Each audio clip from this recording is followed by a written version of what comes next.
Hello everyone. Market में एक नया आईपीओ आया है ममाअर्थ का। तो नाम तो आपने सुना ही होगा। पिछले 2-3 सालों में जो ब्रांड रिकग्निशन, ब्रांड वैल्यू इन्होंने क्रिएट की है, तो नाम तो सुनना बनता है। पर क्या नाम सुनने का मतलब ये है कि इन्वेस्ट कर दें? नाम तो पेटीएम का भी सुना था, नाम तो नायका का भी सुना था, जोमेटो का भी सुना था। किया ना इन्वेस्टमेंट, क्या हुआ देख लिया। एक्चुअली पता है क्या है प्रॉब्लम कि जो स्टार्टअप्स होते हैं ना, इनमें एक कैश बर्न तो होता है, और ये ममाअर्थ में भी है। जो कि हमने आप इसका पीएनएल देखोगे तो ऑलमोस्ट लॉस में ही है। इस क्वार्टर में थोड़ा सा प्रॉफिट्स इन्होंने दिखाया है, भाई आईपीओ आया तो थोड़ा तो दिखाना पड़ेगा ना। तो कैश बर्न की प्रॉब्लम है, वो हर आईपीओ में रहती है, पर फिर भी इनको वैल्यूएशंस मिलते हैं। पर क्या ये वैल्यूएशंस हमेशा जस्टिफाइड होते हैं? आइए जानते हैं।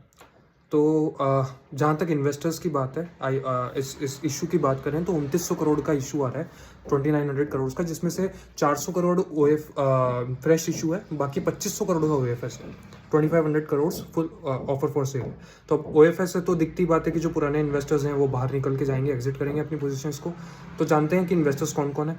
तो इन्वेस्टर्स हैं, शिल्पा शेट्टी खुद हैं, और स्नैपडील के फाउंडर कुणाल बहल साहब हैं, और सिकोया कैपिटल है। तो इन्वेस्टर्स तो अच्छे हैं, पर क्या हमको भी इसमें इन्वेस्टर बनना चाहिए?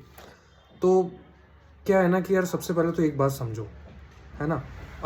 स्टार्टअप्स जो होते हैं ना, इनमें वीसीज जो होते हैं, या जो अर्ली इन्वेस्टर्स होते हैं, एंजल इन्वेस्टर्स होते हैं, ये लोग तो औने पौने भाव पे इन कंपनी को वैल्यू करके इसमें इन्वेस्ट कर देते हैं, और फिर वो वैल्यूएशन बबल क्रिएट होते रहता है, बनता जाता है, बनता जाता है, बनता जाता है, और एट दी एंड ये लोग स्टॉक मार्केट्स को, रिटेल इन्वेस्टर्स की जेबों को यूज़ करते हैं ताकि ये अपनी पोजीशंस को एग्जिट कर पाएँ। ठीक है। अब मुझे नहीं पता सिकोया कैपिटल ने या एंजल कुणाल बहल साहब ने या इन्होंने कितने रुपए पे ममाअर्थ में इन्वेस्ट किया होगा, पर अब इनको लग रहा है कि हम इनसे वही शेयर 1700 रुपये में खरीदेंगे, 1700 रुपये की वैल्यू पे खरीदेंगे। अब इसका मतलब क्या है?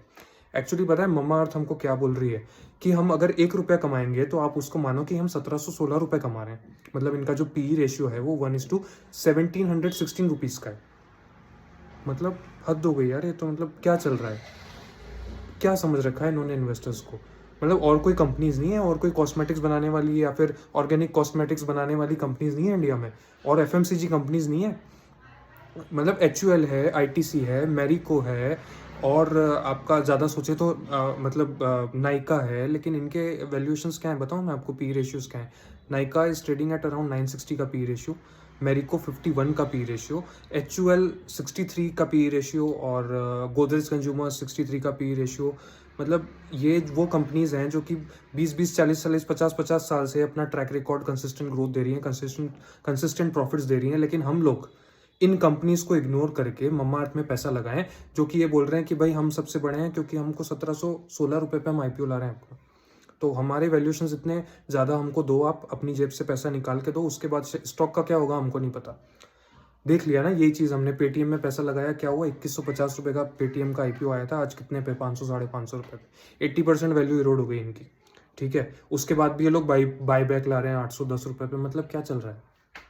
मतलब कुछ तो थोड़ा तो मतलब अब ये लोग तो नहीं समझ सकते भैया, हमको समझना है। हमको समझना है कि कहाँ पे हमारा पैसा लगाना सही है और कहाँ पे नहीं।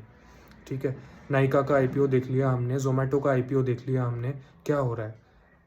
ये लोग इन्वेस्ट करते हैं औने पौने दाम पर, साल भर बाद उस पैसों को, वो अपनी पोजीशंस को एग्जिट कर देते हैं, और पूछो मत कितने दाम पे। ठीक है।